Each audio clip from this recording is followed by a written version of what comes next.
Right, so first off, thanks for the responses to the last video. It's nice to have some interaction, and I appreciate the criticism as well as the positive comments.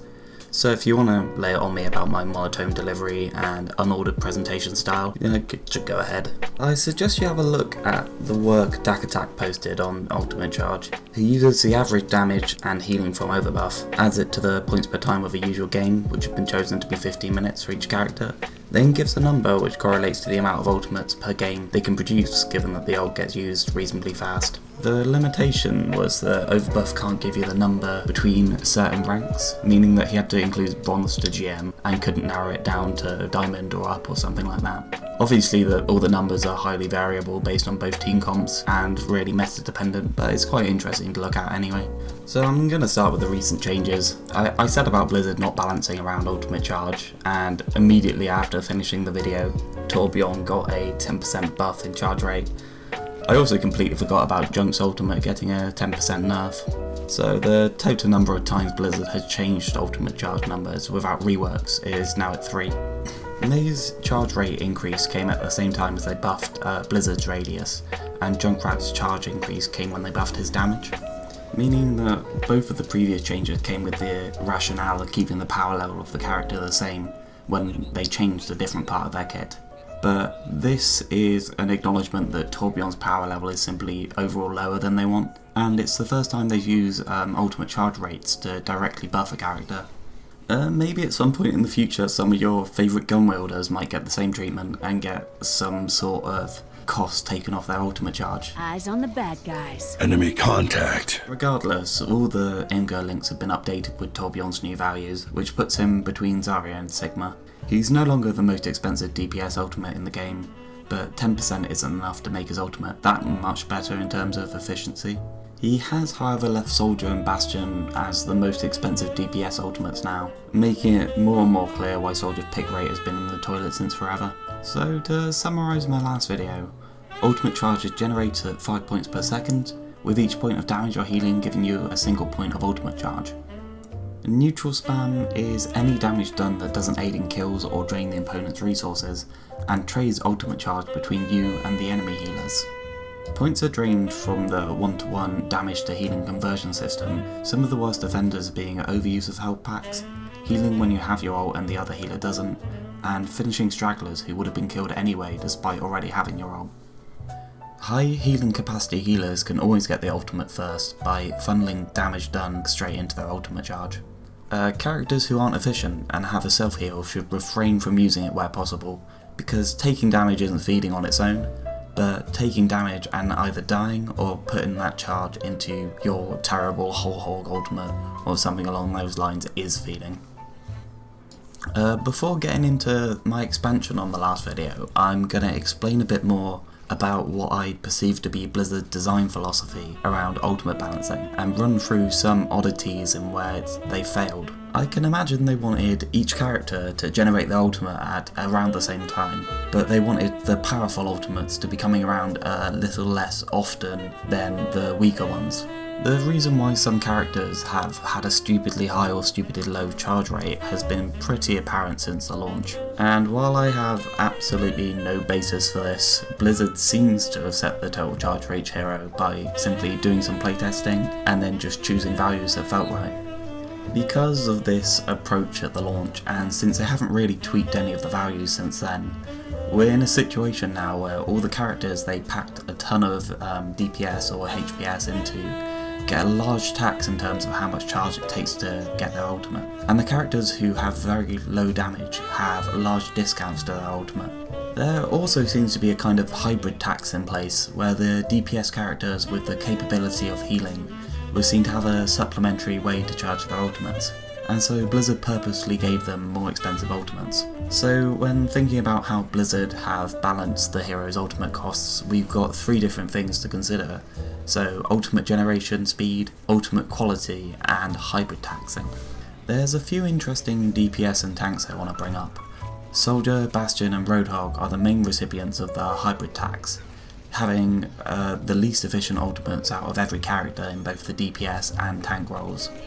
They were expected to charge part of their ultimates through healing, but in most cases you may as well instead give the healing to one of your healers. It's a weird design area for them, because Blizzard, in trying to balance their ability to heal, has made it so the best option is to just avoid healing. Except of course in any emergency. Obviously this is all talking about the neutral spam situation. 4 of the tanks ended up being some of the most efficient characters in terms of charge in the game because of their low damage. And I've already discussed the importance of Reinhardt and D.Va having such high charge rates to goats in the last video. Ashe is still the most perplexing balancing of any hero in the game so far as I'm concerned. The only thing that Blizzard might have been thinking about when they gave her such a high charge is how much damage the dynamite can net her.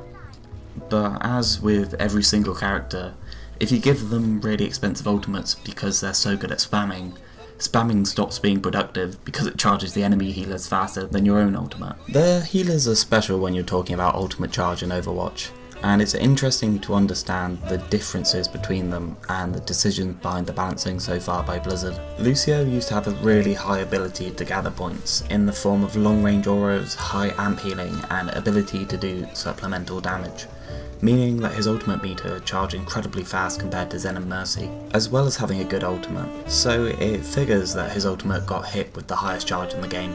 Vegeta's Inspire, being an AoE heal like Lucio's, did a massive amount of healing, and her instant armor pack and supplemental damage added to that, so she accrued points really fast, and that means she got the second most expensive ult in the game, despite coming in later. After her rework, and with the introduction of the shield meta, she struggles to proc the Inspire and generates her ultimate at a much lower rate than during GOATs. The fact that they didn't reduce her total charge when they reworked her kit has really killed her pick rate, but it was more the change in meta than the character tweaks that killed her, and hopefully this PTR patch brings her back with the armor nerf being reverted. Moira's Beam was given the 3rd highest charging points in the game, but if anything, it seems they underestimated her healing capacity, since her unparalleled ability to heal within melee range, and the resultant insane charge led to the original rise to prominence of Moira Goats, which simply ran over most comps that didn't have enough healing and weren't a mirror matchup. Zenyatta has a high charge, but I think that he got hit hard because Blizzard saw how quality his ultimate was. Most of his use has historically been a result of his Discord orb. Anna's Nano Boost was well costed at the middle of the pack, although she was the first high capacity healer introduced, meaning that Nano Boost could be charged much faster than any other ultimate in your game, if your team simply just soaked a bit of damage and waited for heals before the first engagement. This is what triggered the Beyblade meta, and the subsequent Anna-inspired metas were all strongly influenced by her ability to let your team take the first engagement at an ult advantage. Baptiste was the 3rd high healing capacity hero to be introduced, and his power level is split between his high healing, efficient ultimate and his lamp. He's a bit overtuned now, especially with the recent fire rate increase. He can get his window up in almost no time at all. Mercy only generates charge off healing and a little bit through blue beam, and so she was given a much lower charge rate. This was the cause of the dreaded Moth meta, where because of the raw ultimate efficiency of Mercy, all the team had to do was let their tanks take some damage when coming in from respawn, and Valkyrie could be up pretty much every fight. I went through these because I think it's important to show how much the healers have driven the flavour of the Moth metas over the years, and a lot of the reason why they did was to do with their ultimate efficiency, and pooling ultimate charge into 1 or 2 powerful healing ultimates. The aim of this series isn't just to talk about things as they are now, but to give coaches and analysts tools to work out how the meta might develop in the future, and the healers will always be a key part of that equation. As a quick side note, Sombra used to be a lot more interesting when she was first introduced. She was able to charge the 2nd most efficient ultimate in the game, and one of the most powerful, based purely off health packs, meaning that back then, she was the most efficient healer in the game by far. The pros had only just begun properly experimenting with her, at the point where it got removed and she got reworked, but she would have ended up being really oppressive if people had started generating EMP every fight by purposefully taking damage to charge her. I think for the most part it would be fairly easy to fix Blizzard's balancing. Firstly, if they did give some characters a hybrid tax, it was a mistake. There's no point giving characters healing abilities and then making the optimal play to not use them except for in emergencies. They could keep Roadhog the same since the amount he feeds is already ascended into legend, but Soljin has to be moved into line with the bulk of normal DPS, where Doomfist, Genji, Hanzo and McCree sit at 1680 points. For fixing Ashe, I see problems with getting too much uptime on Bob, but there's no reason why she needs to be the second highest charger in the game. They do have another issue with her. Since damage boost gives her insta-kill headshots on 200 health targets, she'll become very oppressive and stop being fun to play against if she becomes meta. So they need to do something with that, as well as bringing her ult in line with the 2680 point DPS. Baptiste really could do with a higher point total for his ultimate. They buffed his fire rate while not really thinking about his ultimate charge, and now his wall comes up at a borderline obscene speed. I disagree with the Moira healing nerfs on PTR. I think she'd be okay if they simply swapped her ultimate point total with Brigitte, fixing both of the characters' problems. This healing nerf is gonna kill Moira's niche as the highest healing capacity healer in the game, and just homogenise the healers, whereas changing around her ultimate would serve the purpose without firstly killing her, and secondly making her so much similar to other healers. Blizzard should be doing everything in their power to avoid homogenization, and to keep their characters with as different playstyles as possible, and this is really a step in the wrong direction. I mean, there's a clear reason why one of McCree and Soldier is in use at any one time, and the other is completely ignored.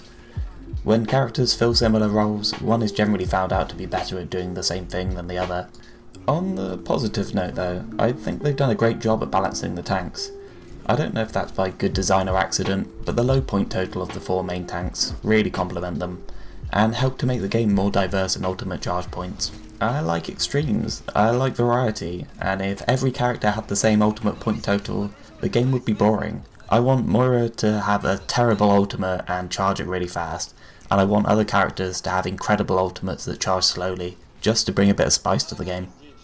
I'm gonna split this video here. Sorry for rambling on for so long and not getting to the rest of my graphs. I've already recorded the final part, so don't worry. I'll be back with more graphs in a week. Thanks for watching, and see you soon.